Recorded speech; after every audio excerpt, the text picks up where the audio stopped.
In today's episode, we're covering 3 cases that sound like urban legends, but are completely real. A man with a broken leg who vanishes from a hospital and is later found somewhere no one expected. A beloved neighbour who disappears, only for part of him to turn up in a tank. And a family hidden for years, cut off from the world in a quiet Dutch village. If you're into strange disappearances, creepy mysteries and real-life horror stories that make your skin crawl, make sure to hit that subscribe button. You won't want to miss what we've got lined up. Alright, let's get into it. Let's start with Sandile Sibiya. Breaking a leg is never a good time. The pain is bad enough, but the endless hospital waiting, the x-rays, the uncomfortable cast, misery. That's the kind of day Sandile Sibiya, a construction worker from Durban, South Africa, was having on May 10th, 2019. He'd hurt his right leg and headed over to Mahatma Gandhi Memorial Hospital. After sitting in the waiting room for what felt like forever, Sandile finally saw a doctor. The x-ray showed a broken femur, definitely not something you walk off. He was told he'd need to stay a few days before being transferred to another hospital for proper orthopedic care. Unpleasant, sure, but not exactly unusual. Until it got weird. When the time came for Sandile's transfer, staff went to his room and he was gone. Just gone. A man with a badly broken leg had vanished from a secure hospital without a trace. They searched the entire hospital, every floor, every room, every hallway, nothing. He was officially reported missing. Police launched a search. No one could figure out how a man who could barely walk had just disappeared. And then, 10 days later, staff started noticing something. A smell. Not just bad, unbearable. It was strongest in one of the hospital's storerooms. Fluids were dripping from the ceiling. Eventually, someone decided to look inside the ceiling panels. There, above the tiles, was a body. Sandile Sibiya, the same man who had been injured and supposedly vanished, had died inside the ceiling of the hospital. No one could explain how he got there. Security was tight. The hospital claimed that even if someone had changed into civilian clothes, slipping past staff unnoticed would have been nearly impossible. And yet, Sandile ended up dead, hidden above a staff-only room. Theories floated around. Was he mentally ill? Nope, that was an early reporting error. Was he trying to escape? Hiding from someone? Trying to self-discharge and got lost? All guesswork. His death is still unsolved, and no one knows how a man with a broken femur ended up dying in the hospital ceiling. Now let's head to San Francisco. Brian Egg was a well-liked, low-key guy in the Soma neighborhood. A retired bartender with deep roots in the local community. He stayed in touch with his family regularly, either through visits or phone calls. But in the summer of 2018, something changed. Brian wasn't answering his phone. And when his brother Devin finally got through, the voice on the answering machine wasn't Brian's. Worse, Brian didn't even use an answering machine. Then someone picked up the phone.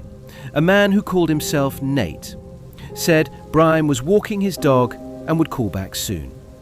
But he didn't. And that was just the beginning.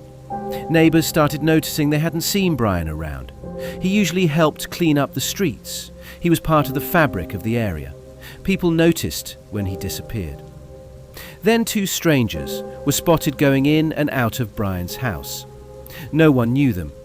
They looked like they didn't belong, and they seemed to have moved in. Concerned neighbours called police multiple times, but each visit ended the same way. No one answered, no forced entry, no follow-up. The cops figured Brian had gone out of town, but neighbours weren't buying it. Soon, things escalated. Soap suds started pouring out from under Brian's door. The smell of bleach was overwhelming. The 2 strangers were seen repainting parts of the house. Finally, on August 7th, Brian's sister filed a formal missing person report. A week later, neighbours saw a crime scene clean-up van outside the house. The police came back. This time, they arrested one of the two men, Robert McCaffrey. He had $1,000 in cash and allegedly had hired the cleaning crew himself. A couple days later, police arrested the second man, Lance Silver, at a hotel nearby. Both were charged with fraud and identity theft. They'd used Brian's credit cards, bought a car, among other things. But what about Brian? On August 17th, inside a storage space under the stairs in Brian's house, police found a fish tank. Not a big one, just big enough to hold a human torso. Brian Egg had been murdered, his body dismembered, decapitated, and hidden in a chemical-filled tank. No head, no hands. His home turned into a crime scene, and the two men living there walking free. Because, despite all the circumstantial evidence, the DA dropped the murder charges. Robert was released. Lance was held temporarily on a parole violation. No one has been convicted for Brian's death. So the question remains, who killed Brian Egg? Finally, let's talk about something almost too strange to be real. October 2020. A quiet Dutch village called Ruinevold. Nothing much happens there. Until a guy walks into a local bar and quietly orders 5 beers. Drinks them all. Alone. Fast. The next night, he's back. Same routine. Only this time, he starts talking. He says he hasn't been outside in 9 years. He tells the staff he has brothers and a sister. They live on a farm. He's the oldest, and he wants it to stop. The cafe owner calls the police. The next day, authorities show up at the isolated farm the young man mentioned. The place is far off the road. From the outside, it looks normal. Inside? Not even close. Crammed into a single room on the ground floor, 6 people, all living in isolation. They claim to be adults, but none of them can answer basic questions. Later, police realize they're not over 18. They're between 12 and 15. They'd been taught to lie. The young man from the cafe, Jan, is their older brother. He broke away. Their father? A man named Gerrit Jan van Die, age 67. But he wasn't alone. Enter Joseph B., an Austrian man who locals knew as a handyman. He was the one who rented the farmhouse. Investigators say the two men were running what they call a doomsday cult. The kids were born in secret, never registered, raised off the grid. Some of them didn't even want to leave. That's how deeply controlled they were. The charges against Gerrit and Joseph: kidnapping, money laundering, unlawful detention. During the investigation, authorities found diary entries, witness statements, and disturbing patterns of abuse.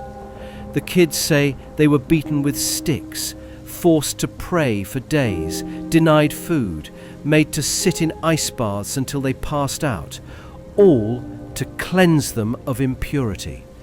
And Gerrit? He kept detailed notes of it all.